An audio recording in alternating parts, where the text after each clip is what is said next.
This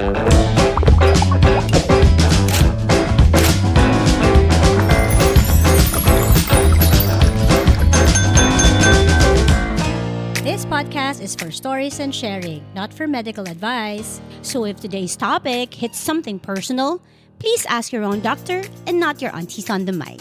Okay, game na. Let's talk real life, real midlife. Hi, I'm Auntie Belle. Hi, I'm Auntie Karen. And this is Auntie Time!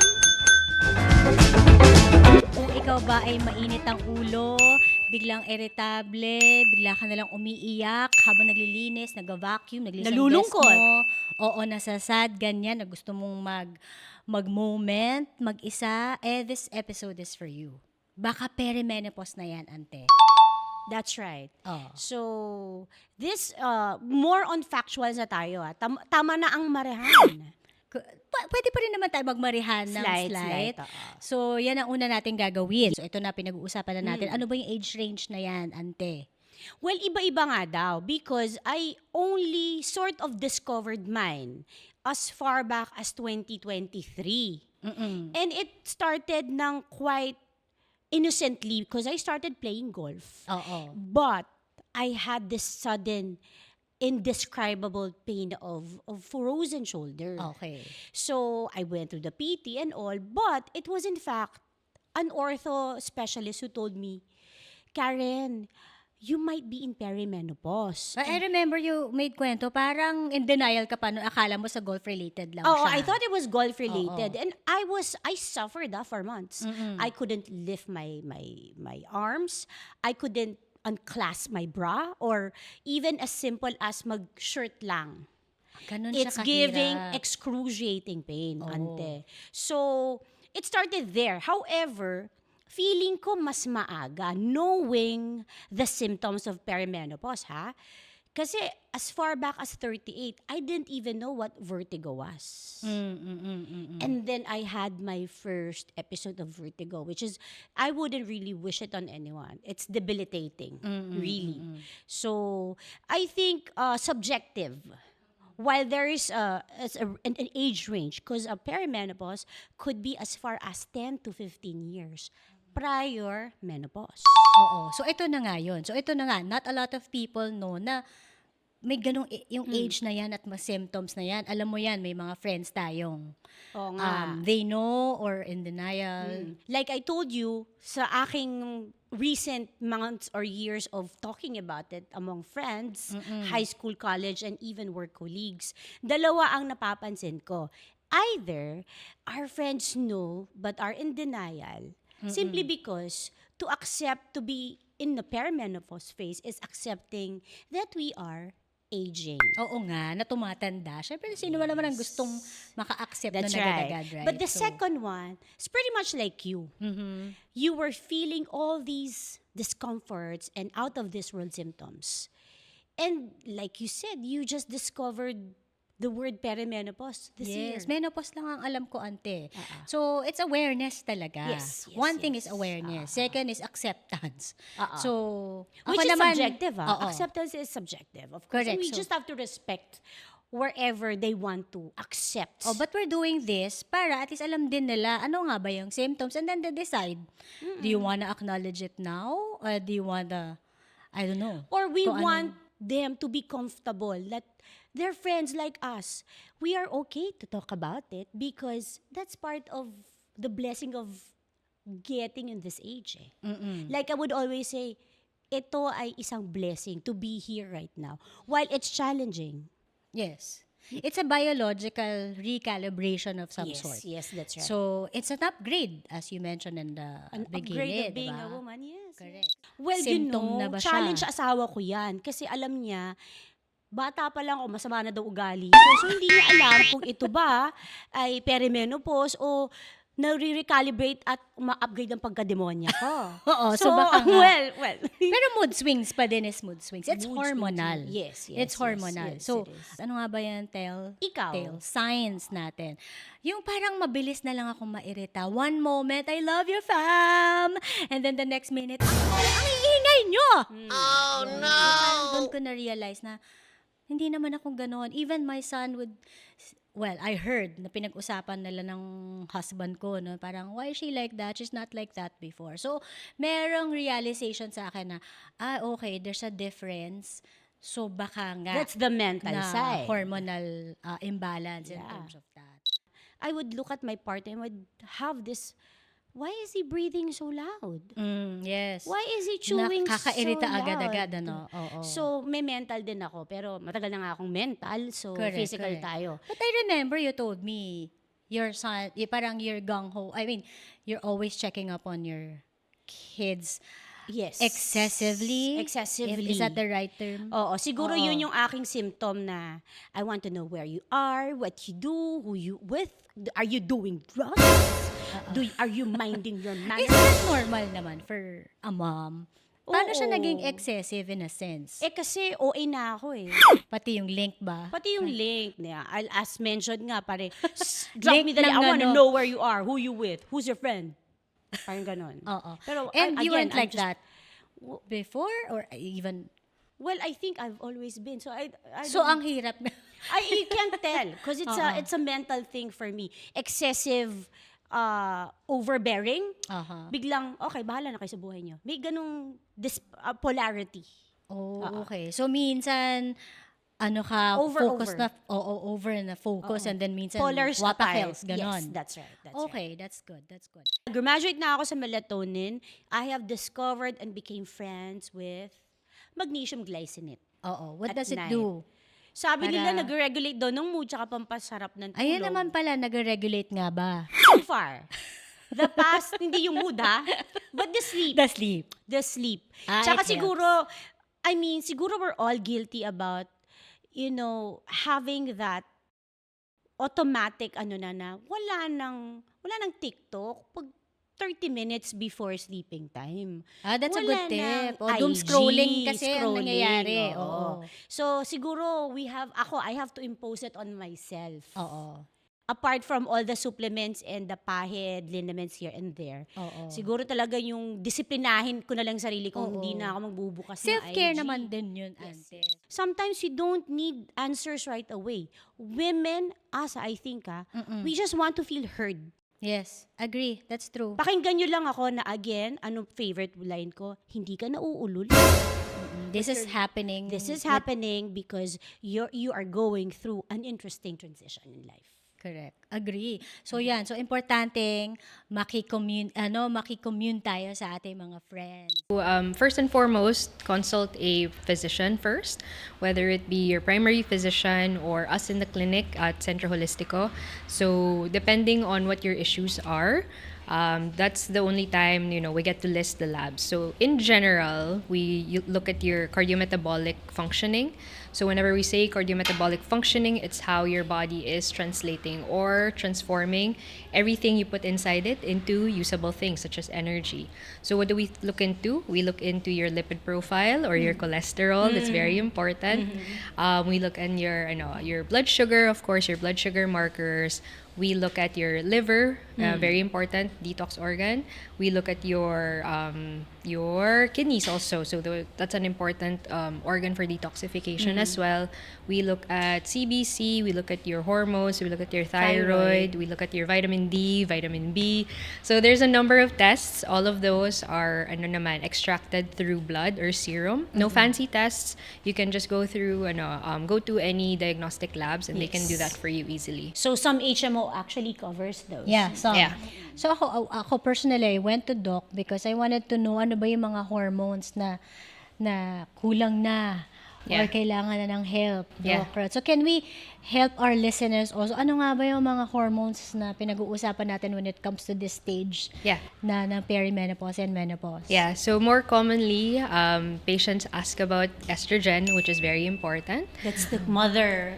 Yes, Yeah. it's one of the main Hormones hormones for women. Yeah, yes. but we have to look at progesterone as well, kasi unopposed estrogen can cause problems. So we need to look into progesterone, how that's in relation to your estrogen. We also look at testosterone because that's very important. Even though we are females, we are still producing testosterone. Kaya may bigote ako. Kaya meron kang Chin hair. Chin hair.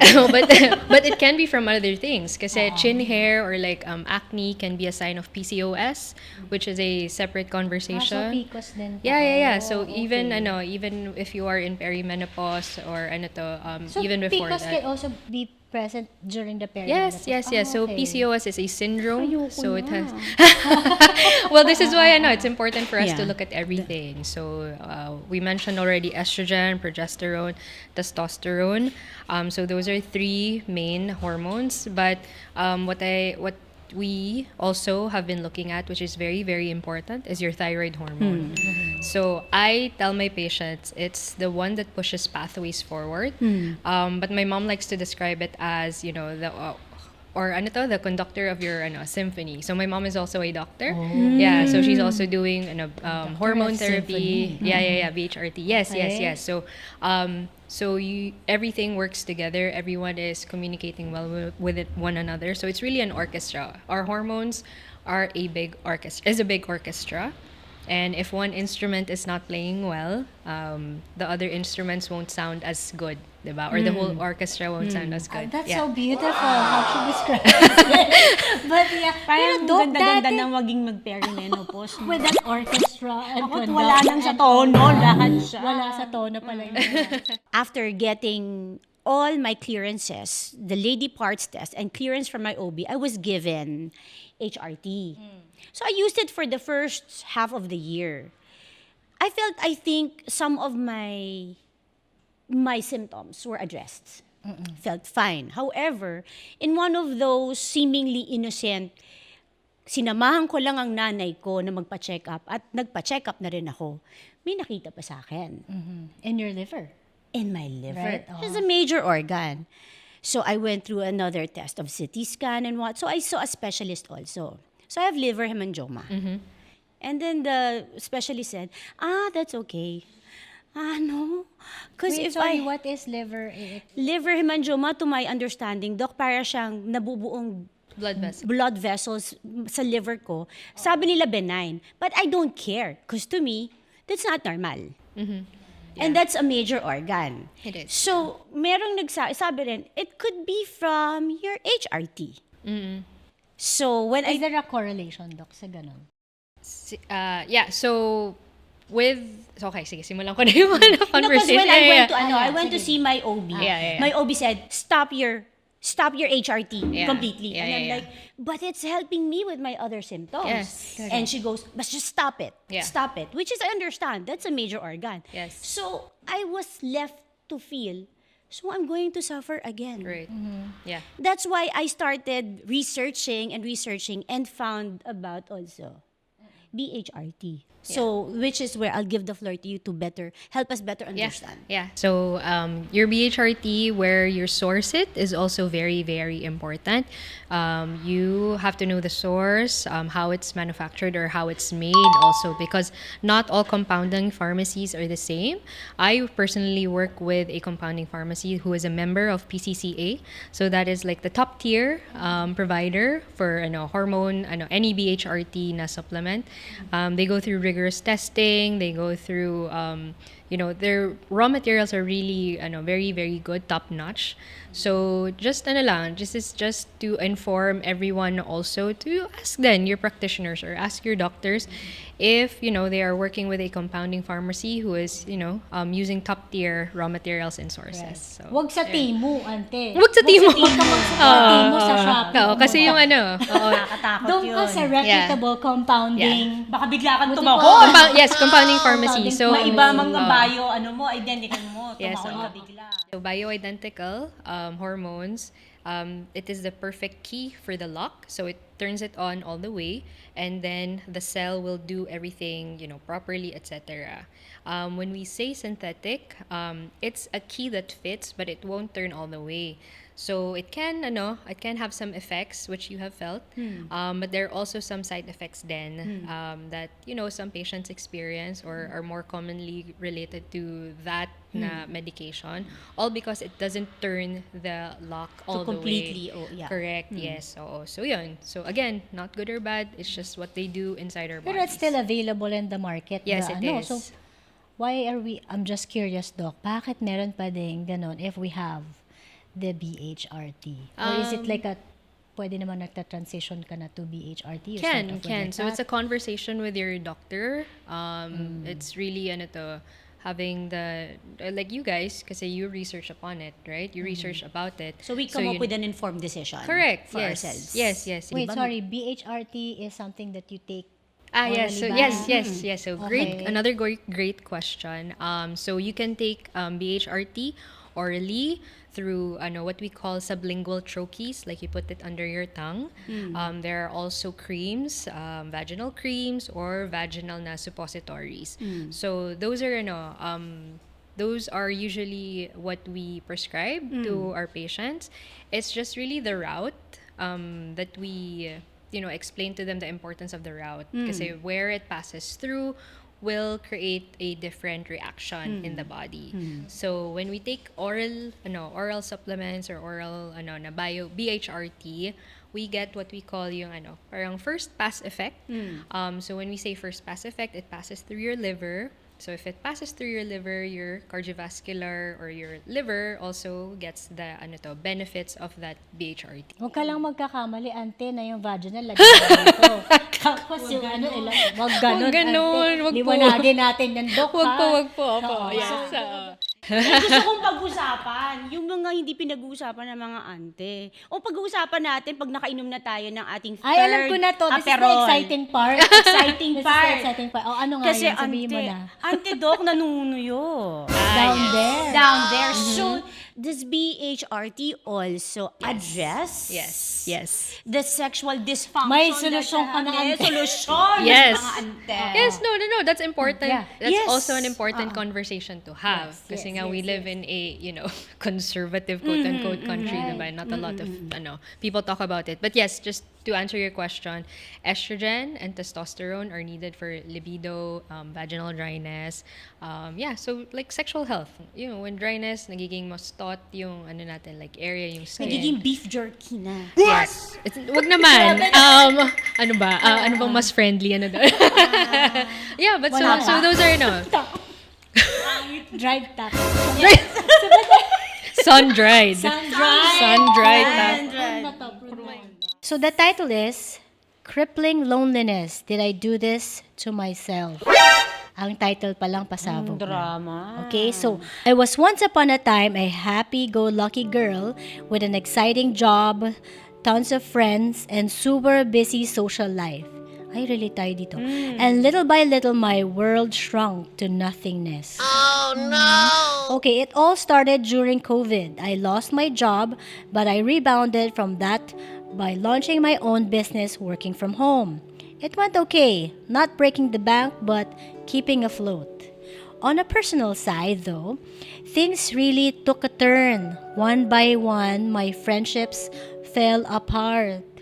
I started seeing the lack of consideration, the talking in my back, the drama. And over time, Oh my- I felt I went from the close friend to that acquaintance you have lunch with twice a year. The shift was subtle but unmistakably. You know that friend you only do lunch with but never dinner? Yeah, I became that friend. I started resenting people for their behavior and simply kept my distance. Edit na tayo ng mga friends, ante, Ang diba? tawag ko doon, streamlining. Oo, friends. Oo, so Streamlining nakaka-ano of tayo friendship. dito. Oh. So, ini-edit na natin yung mga friends talaga natin. Correct. With my husband, I feel like we are two ships passing in the night. Conversations become more about logistics than anything else and not much happening otherwise. Ante, ang sad naman ito. Whoever she is, if she's my friend, well, I'm really sorry, that she has to go through that. But marami siyang sinabi doon na, siguro kung makakausap ko siya, girl, me also. Diba? That would help That would help na meron ding iba palang nakaka-experience Going ng through the ganito. same, Oo, right? correct, Because I think this phase in our life, if we do not really acknowledge and identify where we are, it's easy to say either we're depressed, we are so unseen, and we are unheard. Diba? Ang dating sa akin nito, this is parang a perfect reflection of so many women suffering in silence. That's right. That they're Suffering parang, in silence. they're parang nandyan but they're not there. They don't feel that they're important, that they're needed. Very shallow na lang yung mga interactions even with your family. That's right. You know, life happens.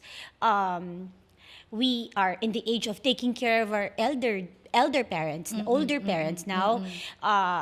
Empty nester, Correct. figuring out your relationship with your husband na most times we feel parang roommates na lang. Correct. Pero feeling ko, it's lack of communication then with the family. So kung ganun, dapat kung tayo, dapat we tell our partners also. Our this is what- children, our children. This and is our what's friends going and on our with co-workers, us. Oo. right? Yeah. It plays that openness din. It brings back to why we do this talaga. Aside from really advocating for ourselves. Kumbaga, let's just say halfway through this season, this is dedicated to the people around us during this phase in our lives. Our husbands, our partners, our parents, our Co-workers, children, yeah. co-workers, our bosses, and friends we grew up, friends we knew from work, Oo. diba?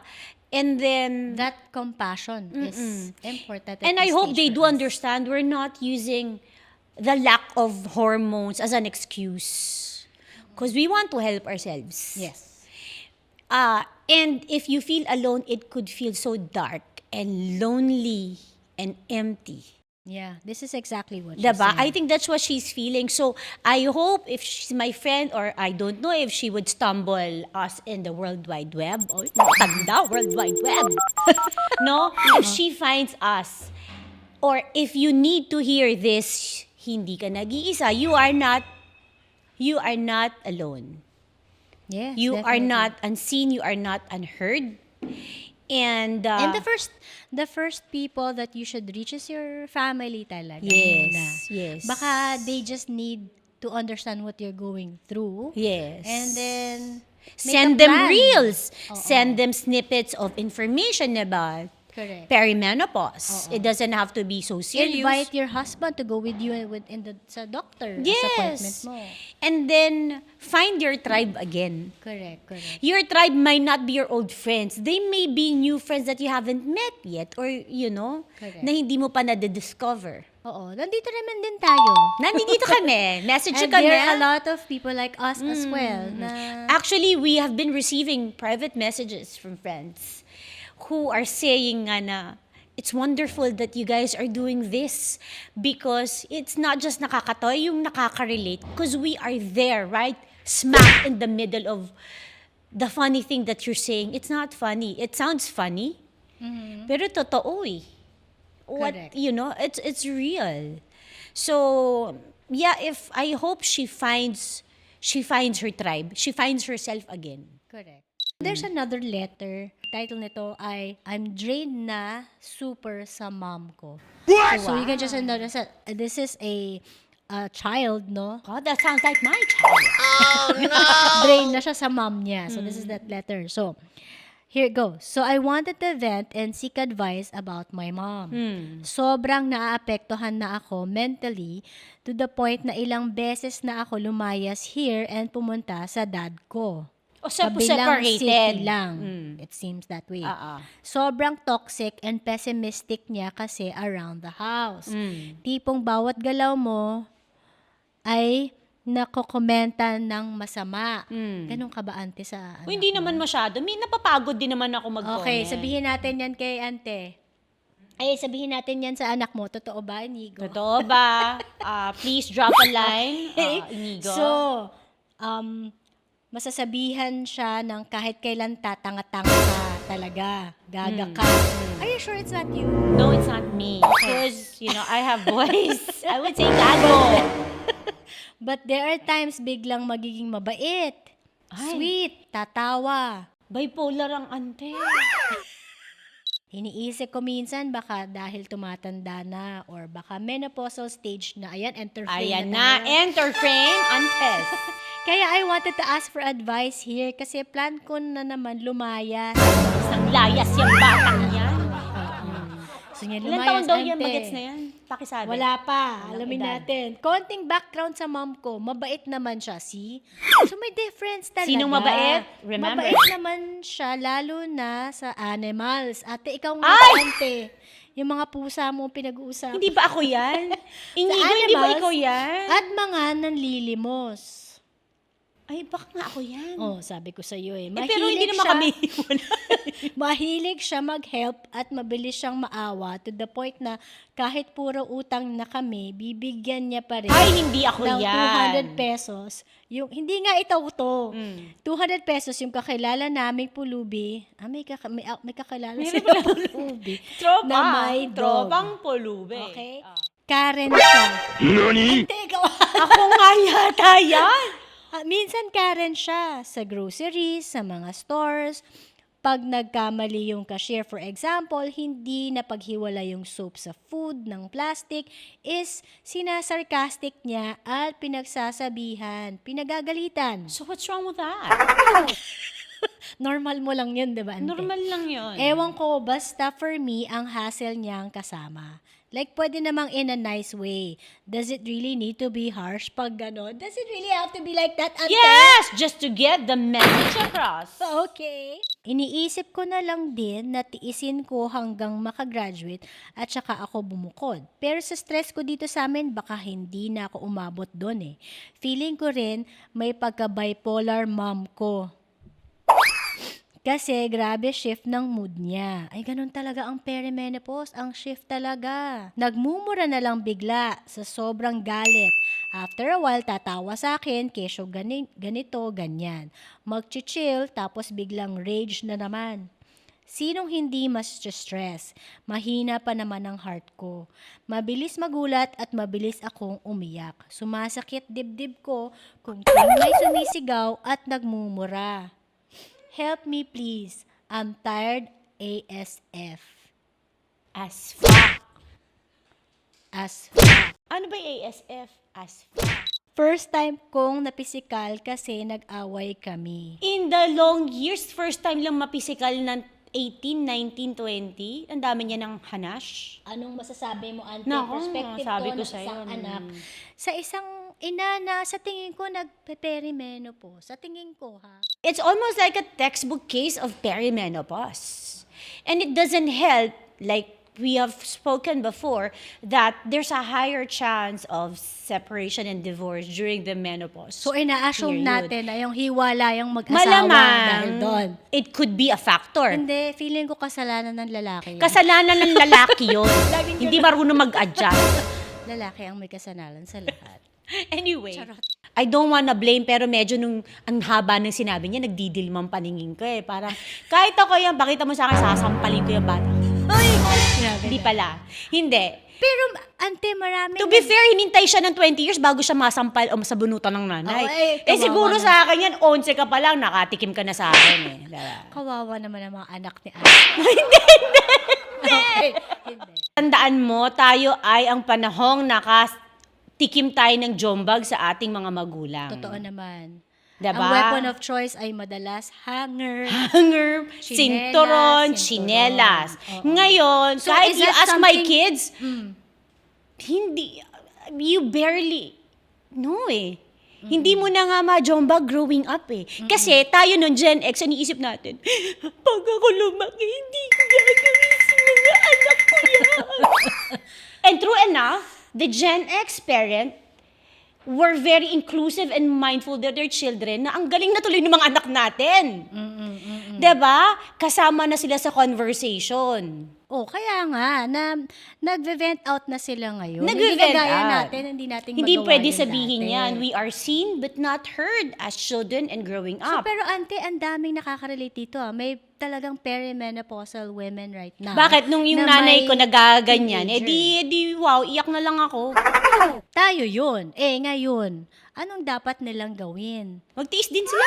Langan naman tayo lang magtitiis. So, is ganda na lang din. No, I'm just saying. That's why the conversation, the acceptance of this phase for the mothers going through this should include immediate people in our families, our husband, our children, our partners. So before they talk to their families, they should first recognize what's going on with them muna rin. Oo.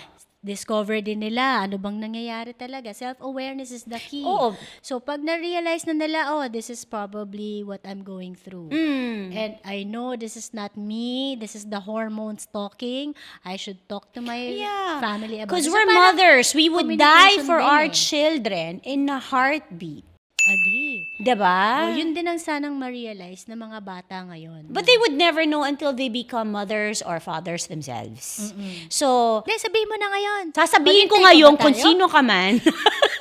Hintay mo pa siya maging nanay. Ngayon na sabihin mo Oo, na. na, Naalagaan mo yung nanay mo because she's going through this yes. hormonal imbalance that Sa dami she ng doesn't information na nakikita ninyo online, maybe you should also try to do your own little research sa mga, kahit sa TikTok, maraming available information, sa Instagram, only if you really find, if you want a solution. Because for me, right now, it's easy to just whine about it. Tama ka communication is key. Ako, I openly tell them, you know what, dati nang masama ugali ng nanay nyo, this is magnified to 1,000 in this phase. Oo. Don't take it personal. It's hormone. It's really, I mean, sana nga they don't see it, mom's just making a lousy excuse. But, Pero daughter to, she'll oh, go someday, through that. woman, child, you will be perimenopausal yourself if you live long enough to reach our age. And then, I hope you have that subreddit letter. Dear mga aunties, now I know what you're saying and I take and back what I reference. said 20 years ago. Halfway of our season, Auntie Belle. Correct. Can you believe it? Parang ang layo, parang ang dami na namin. bilis. Ang bilis. Nakakapagod. But the intention is still the same. Yeah. To advocate for women, to start talking about perimenopause and menopause Because- openly. So we empower the women going through this. So in the Yes. next half season, we're gonna be elevating the topic into something that's more beneficial. Even the family members would benefit. Family from. members, expect So, yeah. children to be part of our conversation, our partners, our coworkers. Yeah, pwede. Oo, diba? Para mas holistic yung point of view na makukuha natin. We are on, of course, Instagram. Of course, we take pride that we are on Spotify. YouTube, Ante Time, yung mga Thundercats. YouTube, Ante Time, ha? Tandaan nyo. We are on Insta, TikTok as well, Auntie Time, and Facebook. So please do check us out. Drop a line or two, or if you have wish list sa mga future topics, maybe Please we can comment. talk about it. Yeah. Please comment, and maybe we can talk about it. So with that, it's been a crazy half a season. Yes. Looking forward to What very insightful, I must very say. insightful, yeah, with our Hopefully, guests. they find it insightful as well. So yeah, so this is your Auntie Belle. And this is your Auntie Karen. This is Auntie Time!